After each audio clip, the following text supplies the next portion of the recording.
So we will start this evening's conversation. My name is Chris Ziegler. I am a Public Information Officer with Northern Rockies Team 5, assigned here to the Middlefork Complex. We have also inherited the Wapiti fire as well as the bull trout fire. So we have quite a few incidents that we've been brought in to help out with. We do have a lot of folks in the building tonight, so really appreciate your patience. Obviously there's the exit at the back. We have exits on either side. If you were to need restroom facilities, those will be straight down this hallway right here for your convenience. So, lined up tonight, as I mentioned, I am a Public Information Officer, but we have several folks from the Complex Incident Management Team here who will be providing you some specific information tonight. I hope everyone was able to get an agenda when you came in. If not, please get one before you go out. It has the lineup of who our speakers tonight will be. It also has some very relevant QR codes at the bottom. So for you tech-savvy folks with your smartphones, tablets, etc., those are convenient links that you can use, share with your neighbors, your friends, that will take you to our NC webpage, where there's information posted daily, multiple times, the Facebook page of the Little National Forest, as well as some of our local cooperators, including the county and the state. So I highly recommend you take one of those agendas. It's a very one-stop shop, easy, technologically accessible way to figure out how to get relevant and updated information as the incidents go on. So, with that, just a little bit of status on our fires. And there was also a daily update. That's something that my staff puts out every day in the morning, and we advertise that on NC Web as well as on the Little National Forest Facebook page.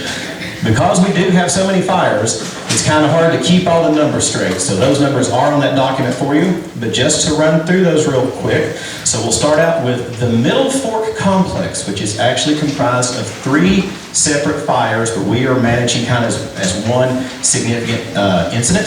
So first we have the Bulldog Fire, which today is running about 1,546 acres. We have the Anderson Fire, which is running approximately 1,501 acres, and we have the Nellie Fire, which is running about 900 acres. So in addition to the Middlefork Complex, we do have the Bull Trout Fire, which is 271 acres, and the Wapiti Fire, which is 2,279 acres. Current containment on those. The Middlefork is a complex, so it's a little bit different on how we do the calculus for that, but currently it's sitting at 0% containment.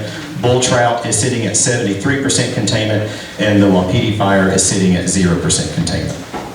So with those basic facts and figures getting us underway, I do want to turn it over to some of our specialists from the incident management team. As you'll see on the agenda here, we have 4 folks lined up for you. So we're going to start off with our fire weather with our incident meteorologist. Most folks are not aware of the horsepower that these incident management teams roll out with. We do bring our own weatherman, and he is vital in how we do our predictive services and things like that for how we project the fire is going to behave in the near future. So with that, I will turn it over to our incident meteorologist, Mike Seaman. Hey, good evening, everybody. I'm Mike Seaman. I'm the incident meteorologist assigned to this set of fires that we're managing. Two reasons that most teams roll with an incident meteorologist. One is firefighter safety. One of my responsibilities is to look for lightning, gusty outflow winds, wind shifts, things in weather that could cause significant problems on the fire line and put firefighter safety in danger. So that's one of my primary roles, and the reason I'm here. I'm also here to provide weather forecast information to the team so they can plan their strategies, how they're going to attack the fire, how they're going to manage it, that type of thing. So I provide that information as well. The 2 things I want to talk about tonight are some of the weather conditions that led up to the fire, when these fires started, and then where we're going from here. Across much of the Intermountain West, it's been a very hot and very dry summer. We've had numerous record temperatures set across the region. Personally, from the Salt Lake City area, we've been over 100 degrees almost 20 days, I think, this summer. I know it's similar up here in southern and central Idaho. So it's been very hot, it's been very dry. Those are conditions that usually lead to fairly active fire behavior. The other thing that we had as we led up into this incident was a series of thunderstorms that moved through the region about a week ago. All that lightning, those lightning strikes are basically ignition sources to start fires. So with all that lightning that rolled through, we didn't see much rainfall with that activity, but we did see a lot of lightning and a lot of gusty outflow wind. So that's basically what we're dealing with leading up to this incident was a long period of hot, dry weather, followed by some what we call dry lightning, which is that lightning that doesn't produce a lot of rain, but does produce the lightning obviously, and then the gusty outflow winds. So where we're at right now, we still remain fairly warm out there. We're above normal temperatures for this time of year. We've been fairly dry.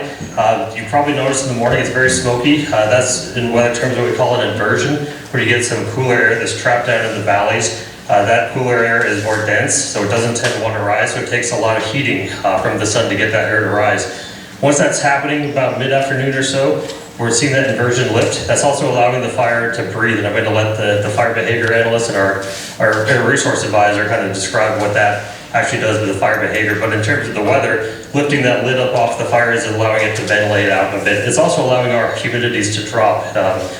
In the mornings, of course, we've seen those humidities in the 50% range and above, but as we lift that inversion, we're getting that drier air down into the fire itself. Going forward, it's kind of a mixed bag. The things that we don't want to see are hot, dry, windy conditions. Those are really conducive to fire growth, and we don't see any of that in the forecast. We're actually going to be cooling just a bit as we go into the upcoming week, and we do have a couple of chances for showers and thunderstorms. One is tomorrow night into early Tuesday, and the other one is coming up Thursday. So we're going into not quite a fall-like pattern, but we're starting to get trend toward that season where we're starting to get these Pacific storm systems moving into the region. So that's what we're going to be looking at going forward. The good news is that'll bring our humidities up, temperatures down just a little bit. That's obviously very good for fighting fires. The bad news is we'll see some of that thunderstorm activity, so we'll see some additional chances for lightning. Again, Monday night to Tuesday, and again Thursday. So be watching out for that. But the good news is down, looking out 7 days plus, we're not seeing those hot, dry conditions. We're not seeing a big, strong ridge that we see typically in July and August that brings us hot weather. We're going to see a little bit of a cooler pattern with a more active storm track. So with that, I will go ahead and turn it over to our fire behavior analyst. All right, good evening, everybody. My name is Mike Pagoga. I'm a fire behavior analyst with Northern Rockies Team 5. So just like Mike does the weather, I kind of utilize his weather inputs to try to help predict where the fire could go and what kind of fire activity that we're going to see. So I'm kind of another leg to that firefighter safety piece. The three things that we look at in fire behavior are the weather, the topography that the fire's in, and the fuels, so what the fire's burning in. So you heard Mike talk about the weather. I'll mention the terrain out here a little bit. This is what we call complex terrain. It's super steep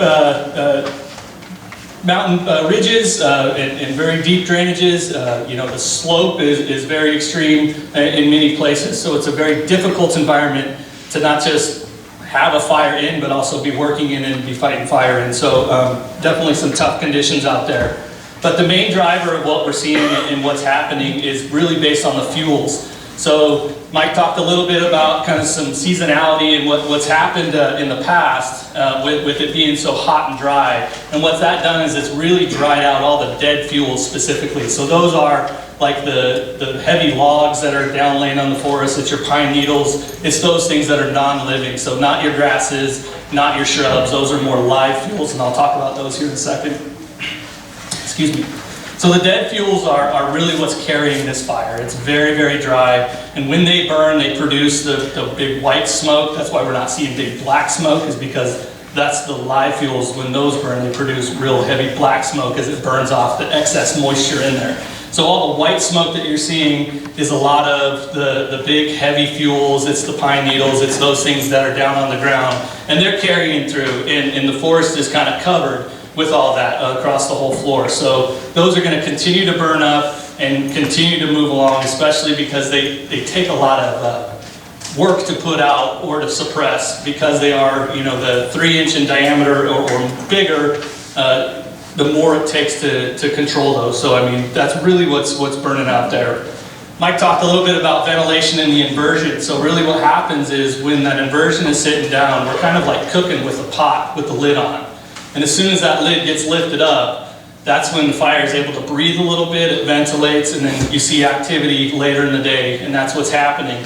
That's going to continue to happen as long as we have the weather that we're having, and we're not really, it sounds crazy, but we're not really producing enough smoke to push everything up and out of there. So we're going to continue to burn those large heavy fuels, those pine needles. It's going to continue to move, down the mountain ridges until it hits those drainage bottoms. And those are really providing some resistance to our fire spread because they are a little more green and a little more wet. So the grasses, the shrubs, they don't really want to burn right now. In a few weeks, that could be a different story, but that's not where we're at today. So again, we're going to continue to produce some smoke. You're going to see it in the afternoons, usually around that 2 o'clock window, and really after 4 o'clock p.m. is really when things want to get up and stand up and kind of make some noise and put on a little bit of a show. And with that, we're going to be producing some smoke. And I will stop there. I'll be available afterwards to talk if anybody has questions, but I'll turn it over to our Air Resource Advisor. Thanks, Mike. Hi, everybody. My name is Adam Simmons. I'm an Air Resource Advisor. So what I do on an incident is I come out and I look at how much smoke the fire is going to produce, where that smoke may go, what time that fire may arrive, and ultimately who that might impact. So, we've been seeing some of the worst air quality conditions today at 11 a.m. We actually had the worst air quality in the entire country. So it's kind of a big deal. There's a lot of fires around here. Thankfully, a lot of that smoke is lifted out. We actually have moderate air quality currently. So you're going to kind of see the air quality sort of go through these waves every day. As the inversion lifts, as they talked about, we're basically going to be sitting under this cloud of smoke through the morning hours, and it's going to be pretty adverse conditions. So when we have bad air quality conditions, I would encourage you all to reduce your activity level. It's not probably a great time to go out and go for a run. This time of day, it may be a little bit warm, but you've got a little bit better air quality. So you'll find that this is a better time to go out and do your exercise, mow the lawn, take care of the business that you need to take care of. So one of the ways that you can help protect yourself is to stay informed. So one of the things that we've got, there's a website, fire.airnow.gov. That's fire.airnow.gov.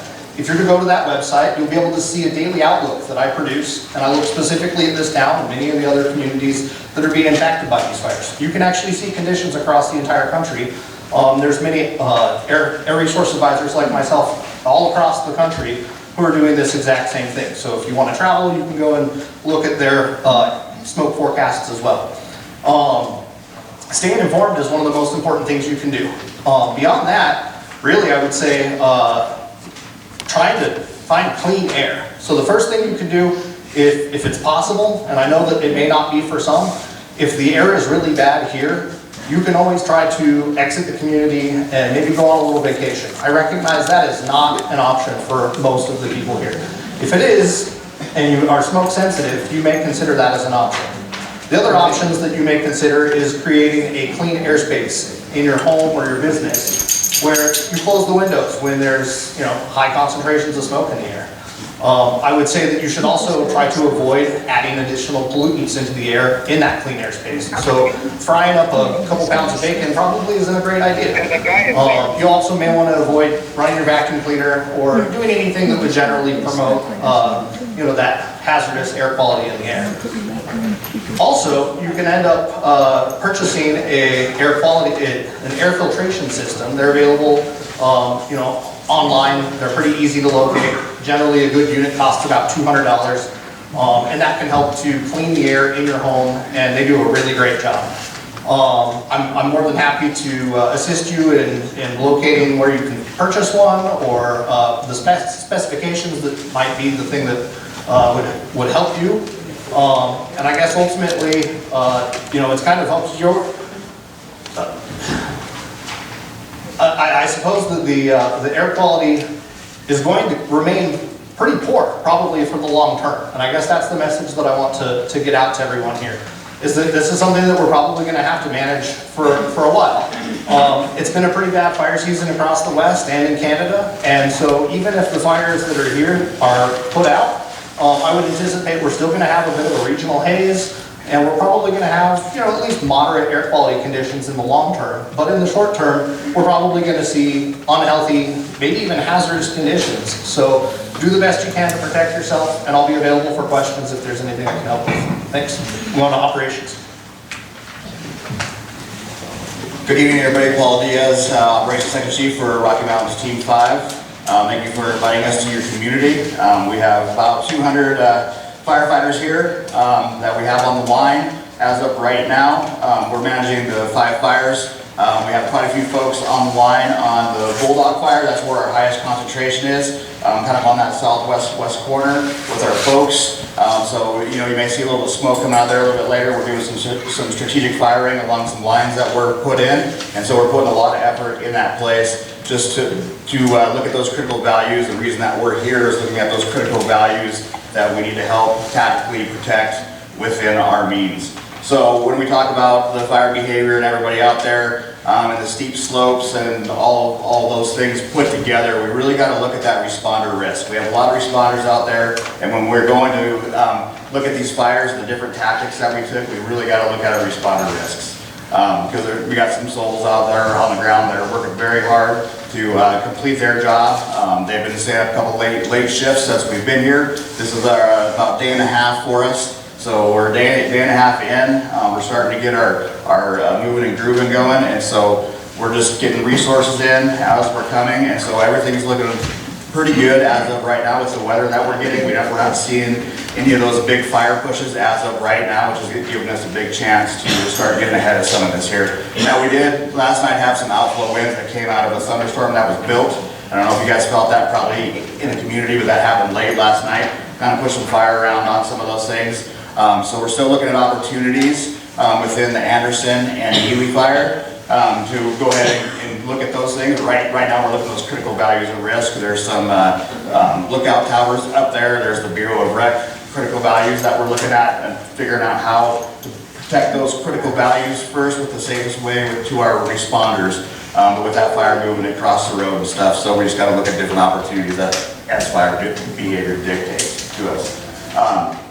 The Bulldog fire, like I said, we got folks on that looking and scouting. We're really concentrating on that southwest and west side of that fire, northwest, looking at all that infrastructure there.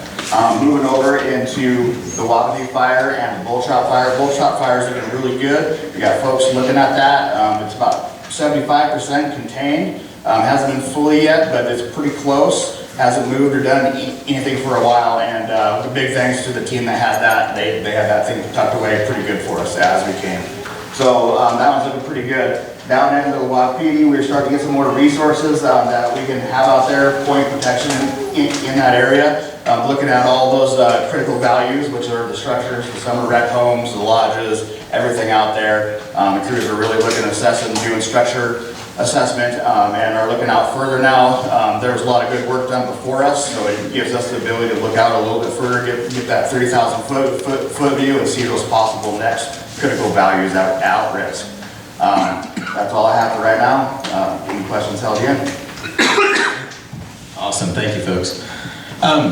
So what you just heard were my colleagues. These are the folks that are assigned to the Northern Rockies Team 5 Complex Incident Management Team. We came literally from all over the country. But when we come to incidents like this, we're brought in by the local communities and what we refer to as agency administrators. In this case, because of where the fire is on the National Forest, the agency administrator and the forest that brought us in, when the fires just got too complex and too numerous that they needed outside support, that's how they order up a team. And so at this point, I want to recognize one of our agency administrators, Dave Francom, Boise National Forest Deputy Forest Supervisor, because our success here is contingent upon the community, but also all of our partners and the agencies we're here to service. It really is one big team effort. So we always like to recognize our cooperators and our agency administrators to come up here and chat a little bit, because these are the folks from your community, and these are the ones here that we literally work for. So with that, I want to recognize David. Good evening, everyone. As mentioned, my name is David Frankham. I'm the Deputy Forest Supervisor in the Boise National Forest, and I'm also working as the Agency Administrator Trainee. Jake Strohmeyer is in the back of the room, is the assigned qualified agency administrator for this incident. But before I get started with a few comments, I just want to thank all of you for coming. I know there's probably a mix of emotions and feelings in the audience. Somebody may be curious interested in learning a little bit more about fire and what's going on here, and somebody might be a bit frustrated with perhaps thinking we don't have enough resources. So whatever the concern or how you're feeling, right, I just want to say thank you for coming and letting us know that you have an interest in your national forest. And it demonstrates, your being here demonstrates that to us, and I really appreciate that. And so I wanted to talk a little bit about, you might not even know what an agency administrator does. He touched on it briefly, but I just want to share a few more remarks about that. So if you're not familiar with what's been going on here in southwest Idaho, right, we had about 3 weeks ago a big lightning burst. We had about 24 starts across the Boise National Forest. We did a great job with our initial attack getting most of those out, but we held on to about 5 of those. That's the West Mountain Complex up out of Cascades. You might be hearing about those fires up there. It's a little, most of those are on the Boise National Forest with the exception of Wolf Creek, which is on the Payette. And then this past Tuesday, we had another lightning burst, right? We had about another 20 to 25 starts on the Boise. Again, our crews on the Boise did an outstanding job getting out with the initial attack, and we got that down to, again, just the fires that we're talking about up here on the board right now. So again, just outstanding work from the firefighters on the Boise. So my role as an agency administrator, when we find ourselves in a situation like this, we need outside help. Right, we're looking for a critical incident management team to come in here to help us, and my role in that is we're going to lay out for that team what strategy we want them to take. We'll give them some leader's intent and some management objectives and expectations on how we'd like them to work here on the Boise National Forest. And I'm going to be working with the incident commander throughout the incident, communicating, you know, how well we think we're doing, where we need to see some improvement, you know, and just keeping abreast of the situation. And my other role as an agency administrator, I work with partner agencies. On this one, we've got Idaho Department of Lands involved. They're responsible for the protection on the private lands right outside our crouch here. So we'll figure out who's paying for what. We put together a cost share agreement. That's a big part of my role as an agency administrator. And the last piece is when the team gets ready to go, we're going to put together what we call a suppression repair plan, right? So we're going to ask them to go back and fix some of the lines, do some reclamation work, repairing some of the actions that they took on the ground. It could be putting line back together, right, scattering different limbs, bucking up trees, whatever it is, but a whole host of different activities that we're going to ask them to do at the tail end of the incident. And then I want to move to the actual incident here and just explain a little bit about priorities, right? So we find ourselves in a situation where we've got 5 fires in this incident, 4 that are really active. We've got limited resources on hand, right? So we've had to make some decisions on where we're going to put those resources. So, you know, we talked as a group, we laid out some priorities, and we've got, you know, the fire right here at the doorstep of Crouch, which is an obvious top priority for us, right? We want to protect this community here. So I think you've heard that we've got the bulk of our available resources on that incident at this point in time. As we move through the coming days and the weeks here, as more resources become available, we assess the current conditions and opportunities. We'll be putting those resources to work on these other incidences, but at this point in time we're limited, and there's a few reasons for that, right? A big one is we're at preparedness level 5 nationally. That means we've got active fire activity in a number of different geographic areas around the country, and we're all competing for a limited number of resources. So again, we'll take what we can get. These guys are the experts at putting the use on the ground, right? They're tactical experts, and they're going to work on addressing the greatest concerns, right? Protecting those most significant values at risk for us. And then just last, I'm going to be available afterwards too, if you have specific questions for the Boise National Forest. I'd be happy to answer any question or talk to any of you individually. And at any time throughout the course of the summer, as these incidents are ongoing, you feel free to give me a call. That's what the agency's administrators are for, as well. You can call us if you want. So I'm going to hand it over back to Chris. Thank you, David. So, National Forest Service represented. Some other folks that aren't up here to speak tonight that are just as crucial to our success are some of our other cooperators. So, I want to start out by talking about the Sheriff's Department, who are helping with evacuations. We work very closely with those folks. Your local firefighters, your local emergency responders. Those are your community members. Those are the folks that are the first line of defense for you that we work, and it's crucial for us to come in and have that support because they know the territory, they know the community, they know how to help us provide the best service to you. So enough cannot be said for that. So, whenever you think we're doing a great job, just realize that our success is really contingent upon what you as the community and of course your local folks are really helping us out with. So I just want to give those folks some recognition. I have a counterpart who's known as a liaison officer, and his job where I speak and my staff speak to the public like yourselves, that position works specifically with those cooperators. Sometimes it's a power company, sometimes it's a railroad that goes through. It really kind of ties all these different resources in because it truly is a holistic effort for us to really combat these types of issues. I just want to mention something else real quick that David mentioned, is talking about how we protect the community. I mean, I think everybody in here, this is a very fire savvy and wise community. You know what a firefighter is, you've seen helicopters, you know what a tanker is. Was anyone here surprised that we have an air resource advisor? Was that kind of, shocking? Yeah, right. But there are threats that come from the fire that really escape a lot of the common knowledge and common awareness. And we put out that information every day on that NCWeb, on that Facebook, to give this advice and give these recommendations, because it is going to be a long haul and it can be cumulative effects of this poor air quality. So, incident meteorologists, we really look at the safety of the community in many ways other than just the direct fire impacts.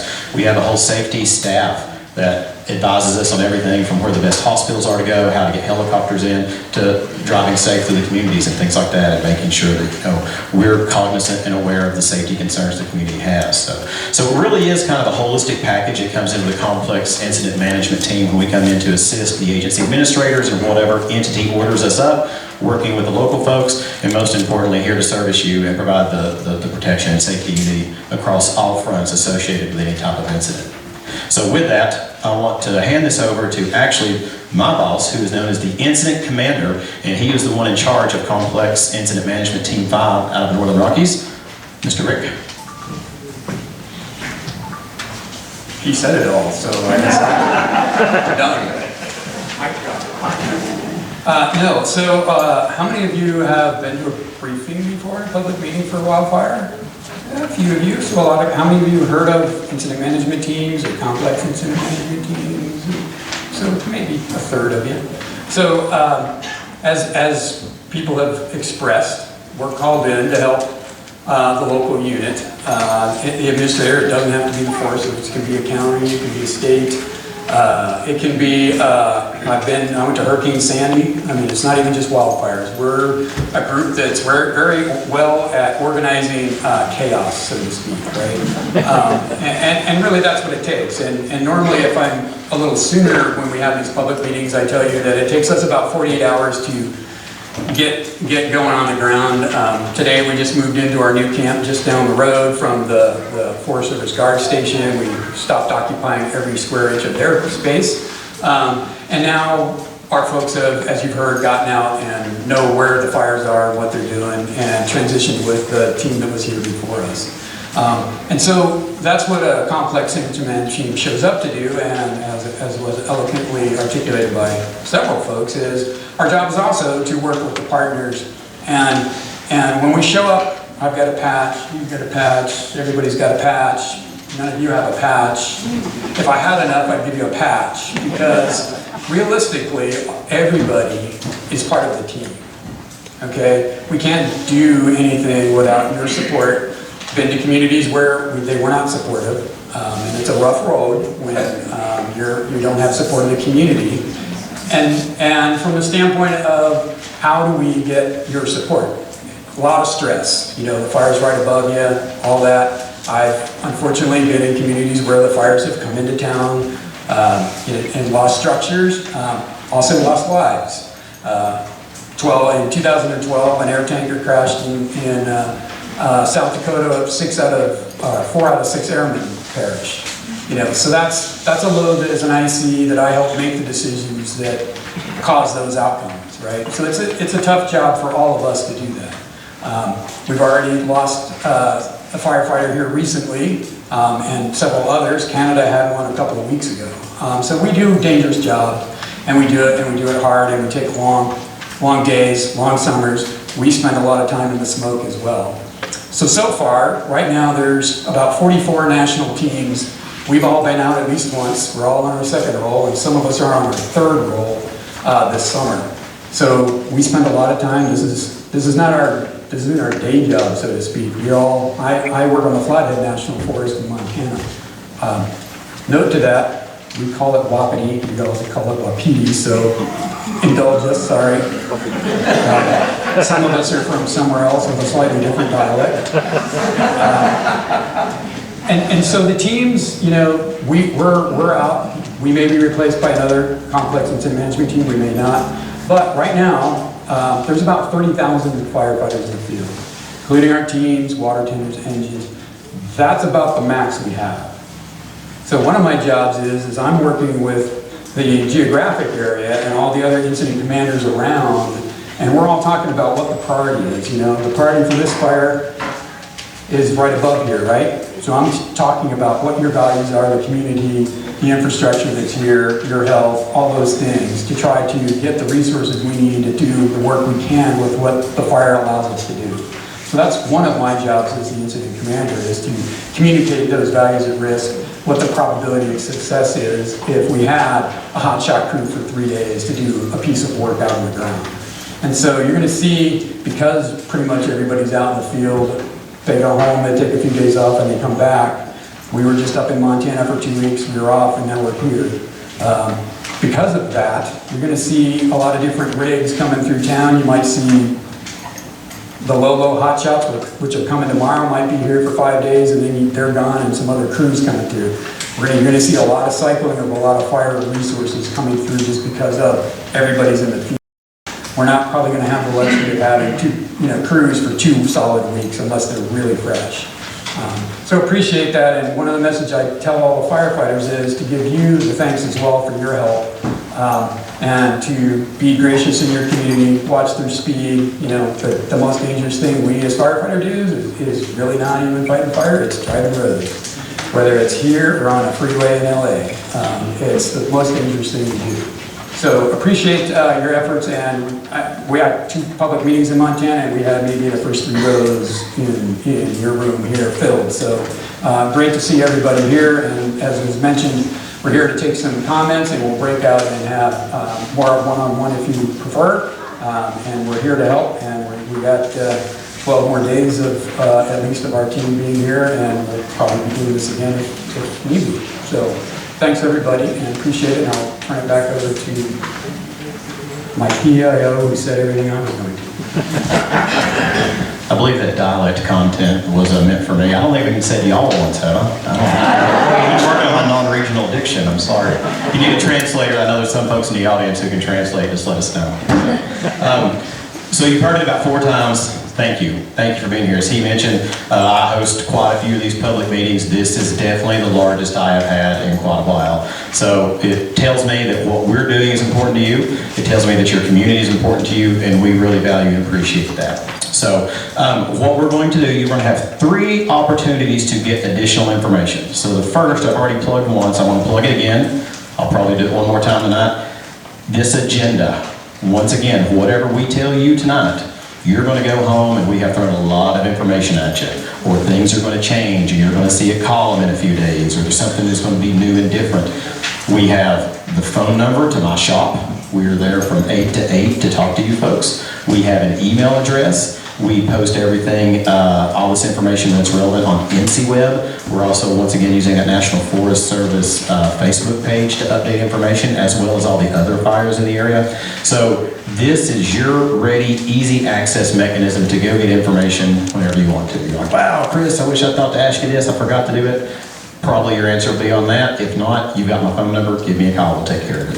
That's what we're here for. Just like we talked about the firefighting, the safety, the air, the fire, the incident meteorology, and all that good stuff. The information is what really is going to cut to the core of many of you that you're going to need the answers to, because with information comes confidence and comes feeling safer. So that's my team's primary job, to help you all out, to make sure you don't have questions. When my phone is not ringing, that means most of you don't have questions, and the information is getting out there, so we're succeeding. So the second avenue that we're going to do is we're going to have a little bit of a structured Q&A right now. So we'll do the good old-fashioned raise your hand, let me call on you, and I will defer the question to one of our esteemed colleagues here to give you the most educated and well-rounded answer possible.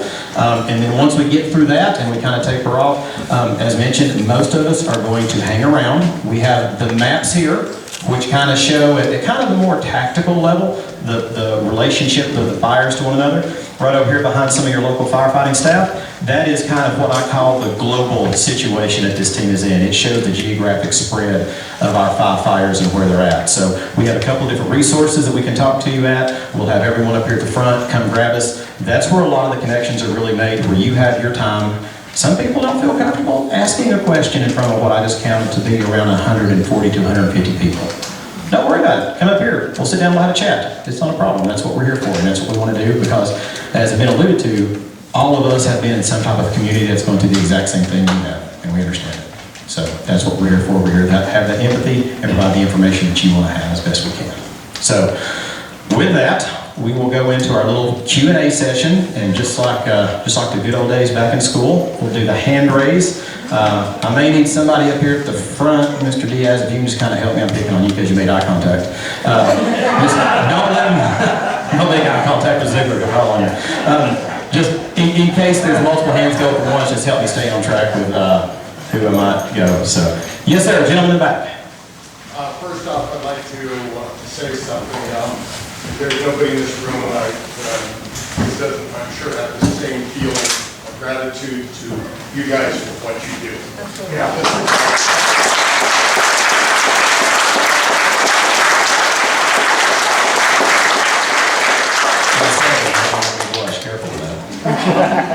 Secondarily, I'd like to ask, is there anything that we as residents can do to make it easier on your guys, or make it so that we can facilitate better? So I have some thoughts, but I will defer to our incident commander, who is far more scholarly and wise than me, to take first step. Exactly.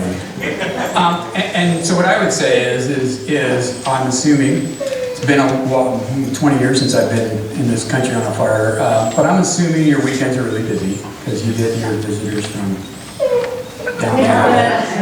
I'm from Kalispell, Montana, and I got Glacier Park. I get lots of folks. So, you know, help us communicate with those folks, your friends that come up for the weekends and whatever, about, you know, we have a closure up the canyon, and I know it's very recreation oriented, but the problem is if something twitches on this fire and it crosses, everybody's going to be stuck, or worse. And so to get the word out that, you know, when we have a closure, it's just as much for your safety as it is for ours, because what firefighters do is our first priority is life. So if you're up at the springs having a good time and the fire jumps and it blows up and you're at risk, firefighters are going to put their lives at risk to save you, right? We do this, unfortunately, a lot. So that's the biggest ask for me, for the public, is to try to avoid putting us in the place of harm's way ourselves, to keep you from harm's way. And share that with that community that comes up on the weekends that isn't here hearing this, I'm assuming, because there's only 150, and it's probably a lot more on the weekends, right? So to me, that's the biggest help you can do. The other thing people will ask is, you know, can I donate water and food and everything? And we feed these guys 5,000 plus calories a day. We get water, Gatorade, and all that by the pallet. You know, so I'm not saying somebody wouldn't take a slice of pizza or whatever, but it also gets to the point where it's overwhelming. And toothbrushes and toothpaste and shampoo and those kind of things are really not needed. We're supposed to walk out the door ready for 14 plus days of socks and clothes and all that support. So while we appreciate it, and we end up usually trying to donate that to your local community assistance programs that you might have. And the same thing with food. We'll donate our leftover food to the food bank. So those are the things that really would help us is, you know, please watch your driving as well. I heard up on Wapiti that it got a little busy and people were ogling on the road, which is hazardous for everybody. You know, so if you can help us get those messages out to your friends and family that aren't here, online as well, that would really be the biggest thing that would help us help you all get through this as quickly as we can. Does that make sense? Thank you. Thanks, sir. David, from the local perspective, agency, do you have anything you'd like to add? I'll just talk about the closures real quick. Some changes coming. So I'll just, the area closures are the responsibility of the forest, so the Boise National Forest Supervisor signs those. We've got, as was mentioned, area closures on top of all the incidents. We are going to be lifting, at least the plan is to lift the closure order over the bull trout incident. We'll keep it over the fire perimeter, but the bull trout campground was in there, so we'll be opening up the bull trout campground back up tomorrow. And then we've got a new proposed, what's in the works, closure order that's we've got those fires up north that I mentioned. There's a new one called the goat fire. There's an area in between those northern fires and these fires down here that we're going to put a closure order on. We'll keep the Clear Creek Road all the way up to Landmark open, so you'll be able to drive up that east side if you're interested in that part of the forest. But pretty much from Cascade down through Crouch here, right, that whole area of the forest is going to be closed temporarily. And then we'll be adjusting the Wapiti closure area, including some of the Sawtooth National Forest in that one. Thank you, and I'll just add two quick things. So first, hearing off what Rick said, if you want to donate stuff, folks, we're here to help you all out for a couple of weeks. Your local fire resources, your local sheriff's department, your local volunteer fire department, they're here 365 days a year.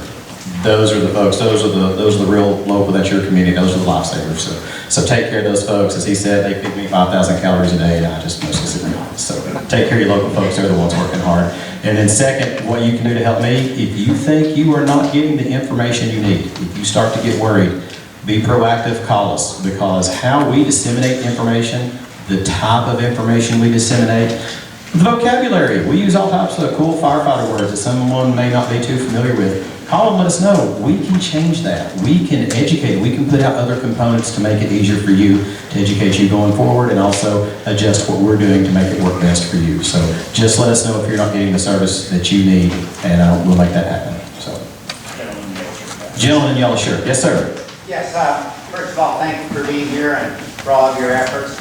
I just would like to get a little more information. You guys put a control line on the southern perimeter of the Bulldog fire. Could you just have us some more specific information about that control line, where it is, and what it covers? Yep. I will turn that over to operations. All right, so I didn't hear the question fully. They were kind of actually asking operationally where we had put some of our hand lines, mixed mechanic lines, to go ahead and put some indirect line is what we call it, because it's not right on the fire's edge. So direct lines would be right on the fire, indirect on places where we can, as responders, the risk mitigation is a little bit lower. There's always risk to our job, but we got to mitigate the lows and the highs. So basically, you can see, anytime you see a little something like that, where that straight line comes, you can almost guarantee that that's probably us putting a little bit of strategic fire on here. So they connected the line on this ridge line here to the main black edge. They used the trail, prepped that, got it real nice, came through here, used a little dozer line through here, and then there's a big nice ridge as they came through here where they did a little bit of mix and a little bit of hand line all the way to this road into the main fire's edge. So you're looking at this little hook piece here, and then they went direct on this piece right here with hand line also.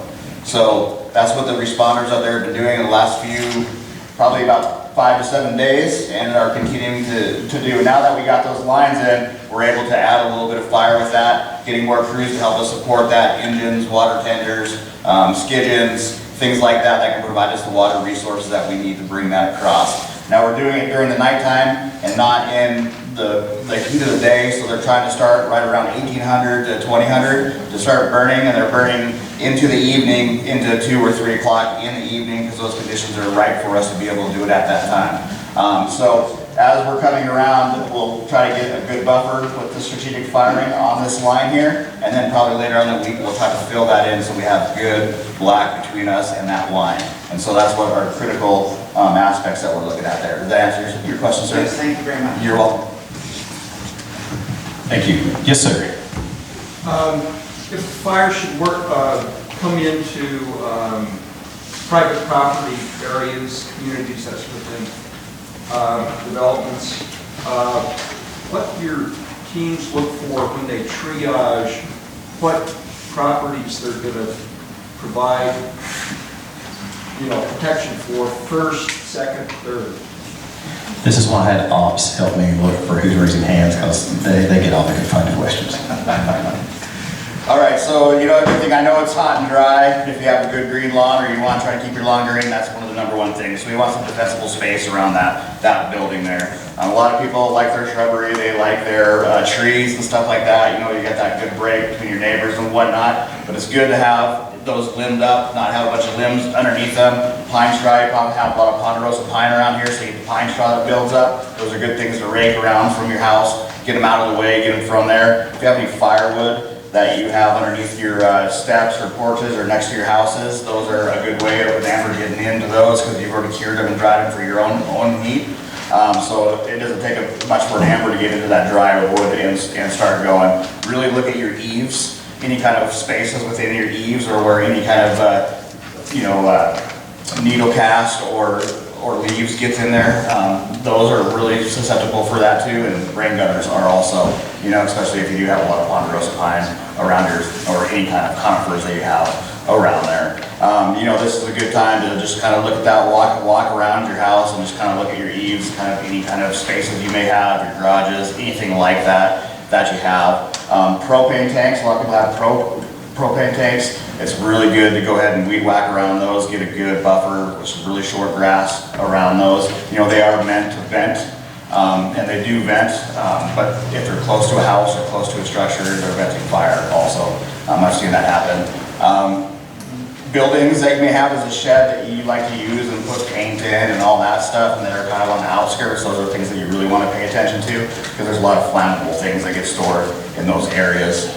So those are some good places to start looking. But definitely, if you got a good, nice green lawn, go ahead and do that, and start limbing up some of your trees and stuff. So,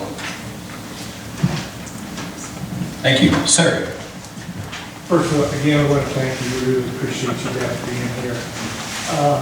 My questions are far simpler. There's nothing technical about them. You said that the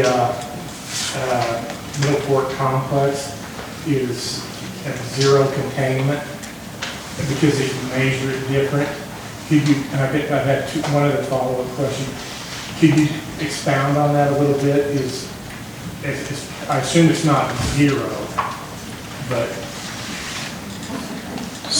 So the question is how we calculated containment around the entire complex of 3 fires? Yeah, you said the complex was zero, so especially the Bulldog, can you tell us what containment there is? I'm more than happy to take a stab at it, or I'm going to let you all do it probably better. Okay, when we look at containment of a fire, what we're looking for is, even though we get this hand line on this southern portion here, there's still some fire in there. We have, really the only way to put out fire is to mop it up. And to mop a fire up, basically we use our hands and our tools and water to get in there and get all the hot spots. You'll see firefighters are gritting, they'll get on their hands and knees, dig in the dirt, see what's hot, and we do that to a space where we feel comfortable that it's not going to come across the line again. So when we start talking about containment, it's not just because we have lines all the way away from it. There's a lot more work to it than that, and it takes a lot of time for those crews to go and grid through that. We're gridding anywhere to 150 to 200 feet inside there, just so nothing comes back alive and comes across that line, especially if you get a big thunderstorm, windstorms. We get some cold fronts that come through at the end of August, and those are things that can come back to life pretty easy. So it's not just putting the lines in and using a little bit of water and hose. We're actually getting down in there in dirt. And you'll see those folks coming through, and you'll see that they have all the black that stood all over them, and they look like they just came out of a coal mine. That's what they're doing. They're really putting that fire out. So once we have those edges and are able to do that, then we start to contain fires. So we don't have that right now. We're just in the mix of getting things lined out and getting to that point where we can start mopping that fire out. And the second question, you're not going to be able to answer this unless you're not. You're not, are you? Okay. You know what a swag is? Do I know what swag is? As in, like, good things to give away? No, like a scientific wild ass guess. Oh! We moved up here, the year we moved up here, there was a really bad fire, and it brought smoke down all summer. Didn't go out until the snow flew up. So is this a fire that you're likely to get out, or is it something we probably expect to be there till the snow puts it out?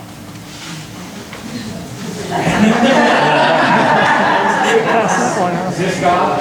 The bigger the hat, yeah. This is what I get paid for. Yeah, no, it's likely these, with limited resources right now, there's only the smallest fires are probably going to get put out, right? These fires are also in steep terrain, they're remote, and as I mentioned, the piece, we're talking about critical values, but we're also talking about the risk to the firefighters. And so, yeah, it's going to be a natural out, i.e. the snow and the rain event that's going to really put these fires out. And even if we go 100 feet, 200 feet, I've gone 500 feet, and there's still a lot of fire inside the perimeter, and a bad windy day can push fire even over that far along, right? You can spot half mile or more depending on conditions. So yes, if the fire is not going to be put out, these fires, we might have half a chance if we can get bull trout, but the upper end of that is in that steep terrain where it's a little bit difficult to get in and trade that risk off with putting people in dangerous conditions. If anybody knows a good way to call the man, and what I tell people is Mother Nature bats last in this game, right? Last year, middle of August, in Montana and here, what happened? There was this hurricane out of the Gulf of Mexico that ran all the way to Canada and put a lot of fire out, So I don't know who turned that switch, but please turn it on again. Yeah, that's really the realities of all these fires around the country.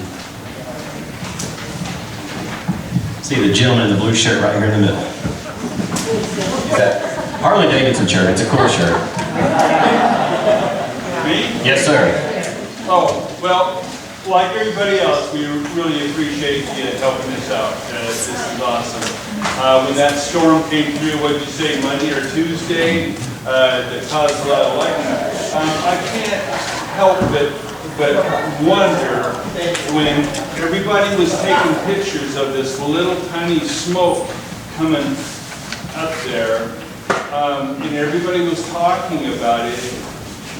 I wanted to get it, I wanted to borrow somebody's helicopter and fly up there and put it out. So what is the protocol when this happens? Because day one went by, day two went by, and then it was huge. And so I don't want to come across negative and say, oh my gosh, what is the protocol? Could you kind of help us all understand? Because I worked on the Herd Fire way back when, on the west side of Cascade Reservoir, and it was the same thing.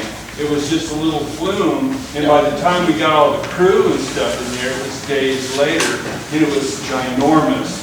So, why can't we just get a helicopter in there and just douse it? Is that too difficult, or? Help me understand. Yeah, so to be quite honest with you, the question you ask is probably one of the most frequent questions that any firefighter ever gets when it deals with wildland fire. It's what we refer to as initial attack. When that smoke first goes up, what are your resources available to get in there and address it?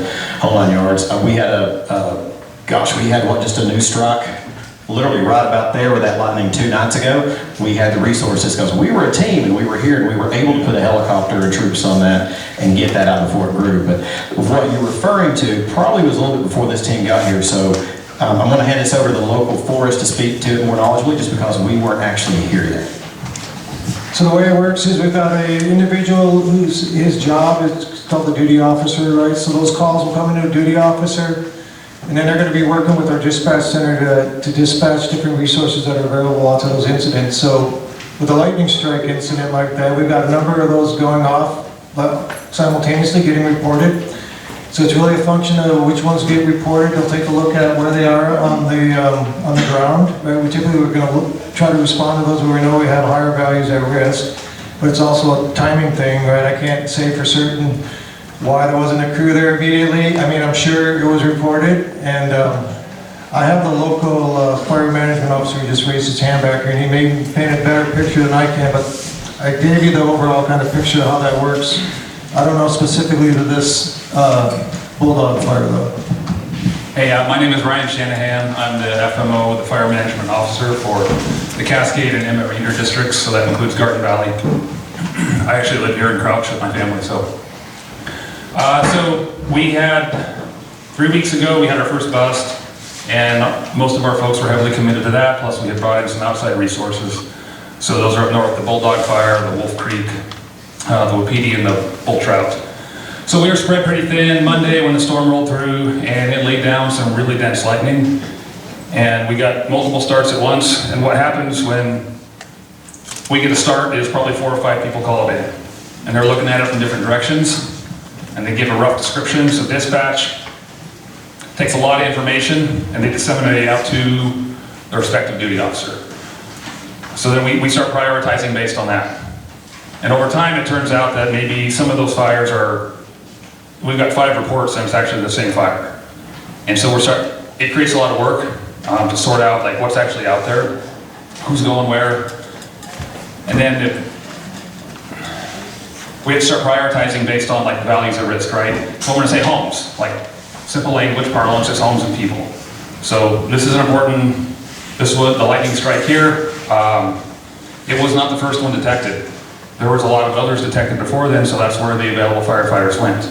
We had people here the first night. It was not unstaffed. So we had people here the second day. We just didn't have a lot. And on the snag fire up in Cascade, we had 10 people on what turned out to be like a 4,000 acre fire. So we're just spread thin. There's already teams here helping. They've got a mission to do.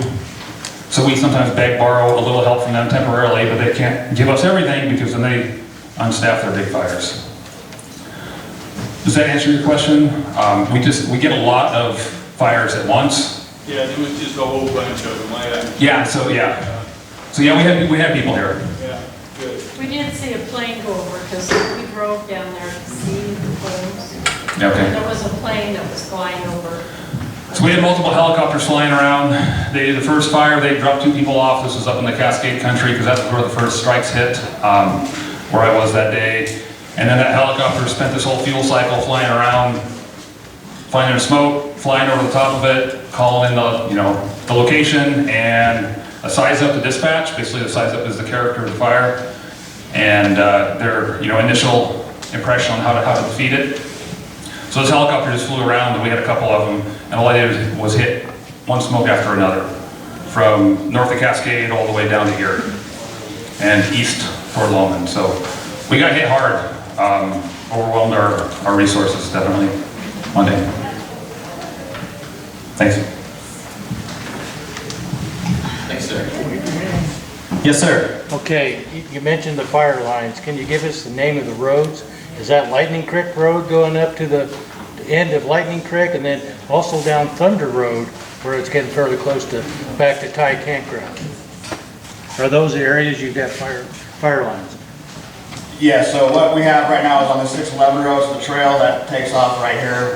I don't remember what that trailhead's called right off the top of my head again, but it's the 611 road that comes all the way down. It covers this ridge, ties into the 611G road, back into the fire's edge and here. So Lightning Creek is right here. There is a couple of contingency lines that they're looking at, so you'll see some other lines out there also. The reason we do that is we have our primary line that we're going for, we're trying to get, but we also want to make sure that we have a contingent that we can grab something with. So that's why you'll see people going after this and then people looking at different opportunities. Yep. So once you do your fire line, you're going to try to back burn to it? Is that the idea? We do strategic firing and not to it, off of it. Oh, off of it. Off of it, so that we can get a buffer off that line and create that black, and then we'll go in and fill in the centers of that. So we're strategically putting fire on lines with the crews that we have, with water and everything, so if we get any spots or anything like that, we have the people right there to jump on them right away. Okay. Thank you. Yes, sir. Yeah, I was just wondering, on these incident management teams, are those dispatched by NIFC in Boise or not? And how much support does NIFC give you guys from out of Boise? Yeah, so when we're at PL5, planning level 5 nationally, which means 30,000 people are in the field. NIFC, which is the National Interagency Fire Center, does dispatch the teams, but they're always in play at some level year-round. And so, they're looking for the closest team to get to any given fire. The day we were available, there were 6 team orders, and we were the only team available. And we came here. Bummer for the other 5 fires, right? But that's also the situation, getting back to the question about, how come we don't hit one fire? The same thing happens with large fires. Teams come and go, teams need days off and come back up. So, we're managed at a national level when we get into this, because they want to put the right team on the right fire, and they're looking at all those values of risk as well across all the fires around the country. You get a lot of support from NIFC, though, like air support, that type of stuff? Yeah, so that's, like I mentioned earlier, my job is to work with NIFC, or the geographic area in this case, is the first step, which is above the Boise National Forest with all the cooperators. Figure out what we have locally. If we don't have something locally, then it goes to the national level to find out if a resource from Colorado can come and help us. So yeah, we're moving everything around. A lot of people that are here on this fire are from all over the country. Thanks for the question. Yeah, and on that, so I have you next and then you, sir. I do just want to add a little bit of context. So you've heard mentioned planning level 5, PL5. Show of hands, anybody not heard of the PL level in here before? No worries whatsoever. So there is just like hurricanes have categories, just like tornadoes have categories, the level of wildland fire need, shall we say, in the country has a scale of 1 through 5. And when we get to PL5, that means that several of the different regions, the country is broken into what we call GACs, which are known as geographic regions. When so many of those regions are exhibiting significant fire activity to the point that they are not able to order in enough resources to deal with that address all the needs, that's what creates that. So we're at PL5, that is the top of the scale. This is when you're seeing 30, 35, 40,000 firefighters. That's pretty well the tap. So to educate yourself, that opportunity when you're sitting there just playing on Google and what did Chris say earlier, just Google NIFC and PL5 and they can give you really detailed, they have some really good graphics to explain that, but it'll really kind of put in context kind of the situation that the nation is in when it comes to needing resources and and why some things may not be able to respond to the way you would think because there's just too much fire or other activities going on. So as a friend of mine used to always say, it's worth a Google. Awesome. Sorry, yes sir. There's another fire in the area that's closer than the bull trout and the wapiti. I was wondering if you guys had any info on that, you could shed any light on that, the flat fire by Pioneer here. So the flat fire is not assigned to this team, so I don't have any relevant information on that. David, do you, sir?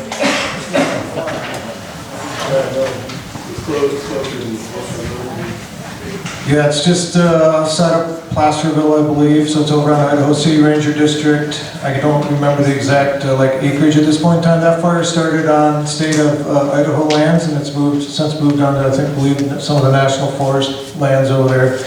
We put a Type 3 incident command team on there, and I don't have a whole lot of other details, but we can get you some additional details if you want after the meeting here, for sure. We'll just get your contact, and we'll get you whatever else we can get you. Yeah.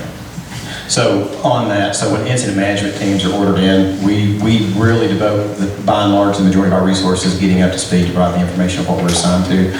Sometimes with more time, like so we've only been here a day and a half, we do work with our partner, other teams that are out there and get to the end, but we've just not had the opportunity so far. But yeah, definitely stick with us later and we show you where to get some more information.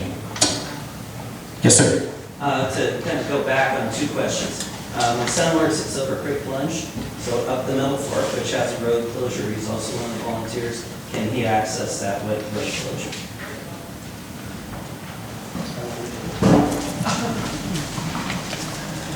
If it's within the road closure, then technically no, it's closed. So it's an area closure. I'd have to look exactly at the map. If it's within that closure area or not, I'm not exactly sure.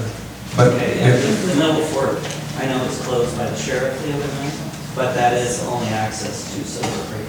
Yeah, so the staff are up there right now. Okay, well, if it's within the closure area, then yes, technically it's an area closure, and we've had, we highly encourage folks to leave when we have an area closure on the National Forest. It's not enforced by the sheriff, right? So we send folks out. We've got dispersed campers, people in campgrounds. We do use the local sheriffs to help ask that folks leave. And I'm not sure if we've stopped at the Silver Creek plunge site, but I can ask and get some more information for you on that. Okay.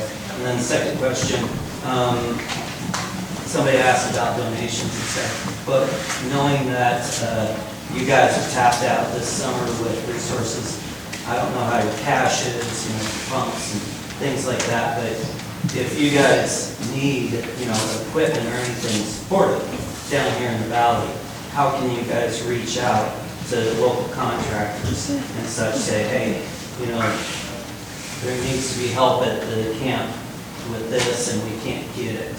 Can we help? The way that works is there's contractors, right? So we put in orders, and there's the teams have a list of contractors that they reach out to, and we can probably get you, if you're interested in get your name, if you're a company, right, get your name added to a contractor list. So if you're interested in supporting wildfire in the future, we could probably make that available to you, right? But there's a process to do that. And like Rick mentioned, we've got everything we need, from food, right, supplies, pumps, hose, all the different tools that we need to fight fire. We've got all those resources available to us. I have one go back on your question. You say they're up there working right now. So yeah, there's staff at Silver Creek Plunge, which is up in Valley County, just above the map. So, but that is a dead end road. Yeah, that's what I wondered. That's exactly what I wondered. Yeah. I need to know that, so we will check on that. Yeah. And you're saying they can access to the house, right? Yeah. But it's pretty far up. It's just that short stretch of the road is closed. When it's fire. We'll take a look at it and give you an answer. Be sure to stick around. Yes, sir. In recent years, obviously, the intensity of fire incidents has gone up remarkably. And it affects our ability to get insurance on our properties. And, it's a significant problem for everybody in this room and a lot of people in the country. It seems to me that this problem is really going away, seems to get worse. What is being done to try and ramp up the resources that you guys have on a national level? And is there something we should be doing? You're right, our congressman, and is that doing good? That is a very complex geopolitical question. This gentleman did very well in social studies. I don't know, unless one of my esteemed colleagues wants to jump in, if this is probably the appropriate forum for us to respond to that. Like I say, we come here under a pretty specific delegation of responsibility, and we're supposed to do, as people's heard the news, there are things occurring, at the national level to increase the pay for federal firefighters and things like that. So, at least I personally don't have a comment on any of that. That's not really within our proverbial wheelhouse, as it were. But I do appreciate greatly that you are socially aware enough that, these are issues, and every year it gets harder and harder to get more firefighters and stuff like that, just because, as I'm sure many of you folks have experienced, I know I have in my small western community, cost of living is kind of going up. So you're right on track, but I don't know if that's the correct forum here, unless somebody'd like to jump in. But thank you. Yes, ma'am. So there are notices all around town about no burning, okay? But I hear on the stairs, I hear everywhere that people are allowed to have fires, campfires, as long as they're contained in grates. But with that, you got stupid people that can't put out fires, or, wind will take an amber and blow it miles away. So why are people allowed to have a campfire? So, forest fire restrictions?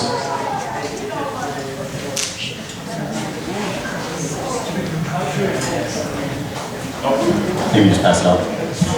Well, there's different level of fire restrictions. I just wanted to ask Ryan before I misspeak, what level we're in. I believe we're in level 1. Level 1 fire restrictions, and with each level there's different things that you can do. But that's, you know, we coordinate that with different organizations, and it's not just a decision that the Forest Service makes on its own, but if Ryan wants to expound on that, he can. So the criteria, we have criteria for going into fire restrictions, because if we didn't have criteria, we, your government, would make knee-jerk reactions that most of you wouldn't like based off of risk and emotion and all that, right? So we have criteria to hopefully keep us honest and not restrict you from having a campfire when it's fine to have a fire out.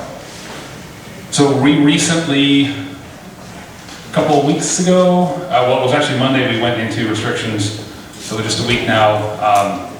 We hit the criteria where we internally, like, yes, we're justified in going into fire restrictions. So we coordinate with our partners, Boise BLM and the IDL, Idaho Department of Lands, went into fire restrictions at the same time, or thereabouts. But yeah, we have criteria. It's based off of numbers and weather observations from all of our weather stations and historical fire data. It's way more mathy than I am going to explain. I don't even understand it, so mathy. So does that answer your question? Sort of? No? Go again, then, what's your question? I heard so many people cannot put out their fire. I heard so many today on the scanner that fire departments were called in to go check on a campfire because they were left. So to me, that sounds a little more dangerous. So on federal land is what I'm talking about.